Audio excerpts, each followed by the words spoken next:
So today, for Epigenetic Mastery Martes,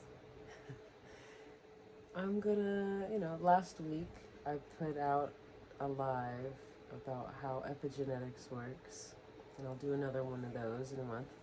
So I am working on my schedule, and I just want to say thank you. But yeah, do a little clip for you about why epigenetics is important and why you must master it. You see, a lot of us are living in the paradigm of yesterday, and we like to blame our past and come up with some excuse for X, Y, and Z, the stress in our lives. And yes, a lot of these things feel as if they are externally pressured, especially when we want someone to do something that they're not doing, or we find ourselves in a loop or pattern and we can't seem to get out of it.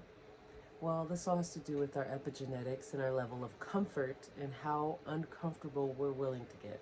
And a lot of us are not willing to get uncomfortable. Hence, me not getting out of bed this morning and filming this before my son woke up, who also woke up right after me. So, no excuses. Get it done, because the goal is to reach as many people as possible and to help them understand their power and their gifts. And one of those is genetics. Often genetics are labeled for, a predisposition for this disease, alcoholism, mental health issues, diabetes, fibroids, PCOS, XYZ, which I do talk about in my book. But people don't really understand genetics. People really don't understand that they're shifting genetics just by being. And so there's a way of being that you can actually utilize to shift your genetics. Bing! And that's what I call epigenetic reprogramming. So you could take a lot of the methods that people are talking about, releasing trauma and XYZ, but if you do not have the skill set to hold that frequency or that shift of consciousness and those shift of ideas, you need a set of tools in place so that you can actually stop them from reoccurring, down-regulate that expression within your genetics, especially if they're stress responses, and upregulate those dopamine, serotonin, all that wonderful stuff you can actually do with your mind, with your actions, with the food you eat, with the food you don't eat, with the people you don't interact with. So setting boundaries is important. Understanding your worth and value is important. You were brought onto this earth through the womb, the mother, the space. Unless you were a test tube baby, even so, you were created by the womb of the idea of the creation of you, the preservation of eggs, and etc., etc. So, and if you were adopted, you're even more valuable, right? Because someone sought you out to take care of you. And even if you were abused and traumatized and you have things that you have to turn around in order to have that better life, you can do that. You have the power to do it. Just hearing me right now, saying this to you, you have the power to shift your epigenetic signature. You have the power to shift your genetics for the betterment of you and your future generations and those around you. I also went a little bit last week into the power of water and how we are attracted to each other. Like attracts like. How you do one thing is how you do everything. So understanding that will help you shift out of the blind walking through the pattern and step into the conscious creating of a new paradigm for yourself. So I welcome you to you, right? Because you are invaluable. I think I said that right. There's no price on you. You think there's a price, there's no price.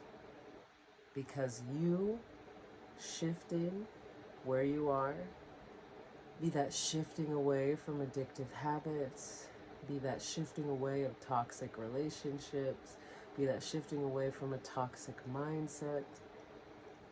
You're changing the generations around you. We're all changing right now. So if you haven't stepped into that paradigm, that shift, welcome to it. It's happening right now. So one of the key factors that I, as a new mother, right, my child is under 5 years old, and so as a new mother, I can say that I can see a lot of the things that I went through during pregnancy. Now, I didn't have my ideal pregnancy, but it was very close to it. I loved every minute of it. And I really enjoyed cultivating my child into this world. I actually had been preparing for my child for 2 years. I had been, out of the research I had done, it showed that women, they eat whatever they eat up to 2 years before that child comes into being, that it goes into the processing and creating of that child. Just as all of the emotions that you go through, that you experience, go into that child. And everything that has gone into you and your mother and father go into that child. Particularly the mother, if the child is female or male, you get that whole X, yeah? And you get a Y. And that Y comes from the father. It's a shorter chromosome. But there's also 22 other ones, right? So let's think about this for a minute.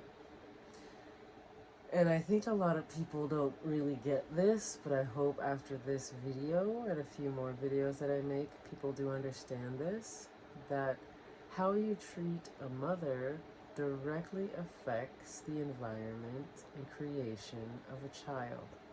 So if you're abused or if you are abused, or if you're abusing the mother of a pregnant woman, or a woman that is soon to become pregnant, all of those hormone cascades, all of that type of open genetic open genes, right? The euchromatin that's being processed more quickly go into that child. So depending on what she's suppressing, the mother, right? Because often women will hold back emotion in order to function and survive. If she doesn't release that sorrow or that depression or that anger or that stress in a healthy manner, it actually can get built up for her child, and that child can be easily stressed, easily anxious. The same for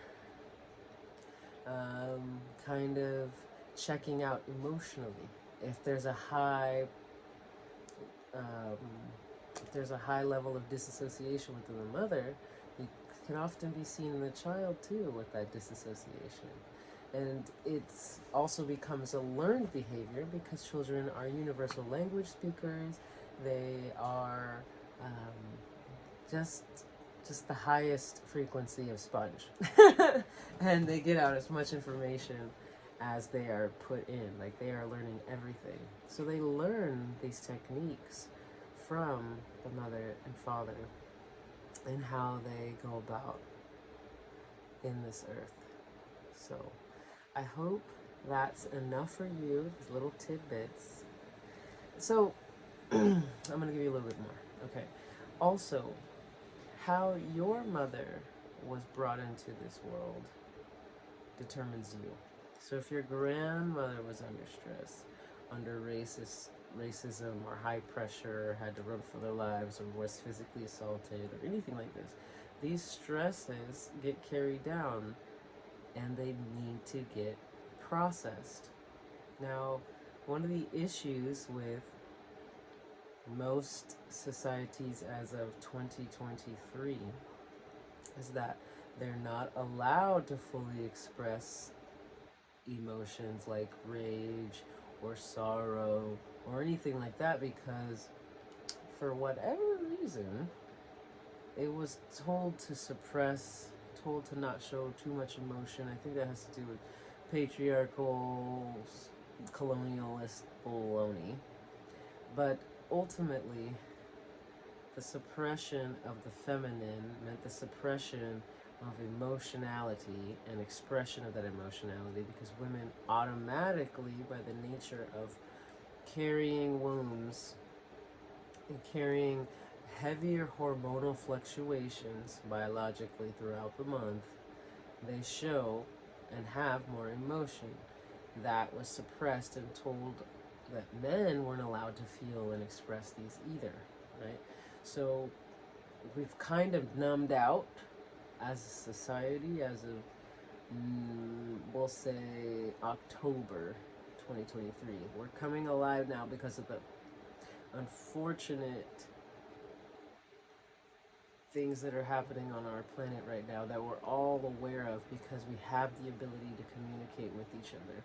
There is some filtering because the governing bodies are suppressing the people, but that's not here nor there. The point is, let your emotions be felt. Where are you feeling them in your body? Can you feel them? Are you numb to them? Do you run away from them? Do you avoid them with food or spending or whatever kind of dopamine hit you're chasing, right? Sex, drugs. There's a lot of avoidance of raw emotion because of their power. They're very powerful because they're supposed to be. They're supposed to be moved through the system so that the next thing can be felt and expressed and understood. And feelings are important because they tell you whether or not something is or is not for you in your experience, whether your boundaries have been crossed, whether your nervous system has been pushed too far. And a majority of people's nervous systems are shot right now. So taking the time to do self-care, to journal, to acknowledge your emotions, to see where you are, it provides you with a relaxing of the more stressed parts of your genetic expression. And when I say stressed parts, there's no stressed parts of genetic expression unless the cell has mutated, which a lot of people have mutations in their cells. They have abnormal cells. They end up getting cancers and things like this. And this has to do with things not being able to be expressed, suppression of emotions, and ignoring what's happening in the body. So checking in with your body, checking in with your breath, checking in with your emotions are all going to be keys to mastering your epigenetics and shifting them to where you want to go. So next week, I'll tell you a little bit more about how to shift your epigenetics, to also have compassion with yourself as you begin to really learn your power, right? Because science is its own language, mathematics is its own language, and they do their best to make you feel different and unworthy of understanding that language. But that language is you. So as soon as you learn to listen to and hear yourself and listen to, it's more like just listening and then hearing, right? Because to hear something, okay. To listen is to comprehend. So maybe it's hearing, knowing something's going on, and then to listen to it, let yourself comprehend it. So yes, so you're gonna master your epigenetics. That's the key. Because right now we can no longer hold on to what our ancestors have handed down in terms of the stress reactions and the fight or flight, fawn or fornicate shutdowns that happen when we go into reptilian parts of our brain. We're going to stay in the frontal cortex, and we're going to shift humanity together as we master our epigenetics, as we master our breathing, as we master our health and our bodies. So I just want to say thank you. Have a great whenever you see this. Like, share, subscribe. I have no idea what channels this is going to be on, but since it will know that I'm here for you. All right? Stay blessed.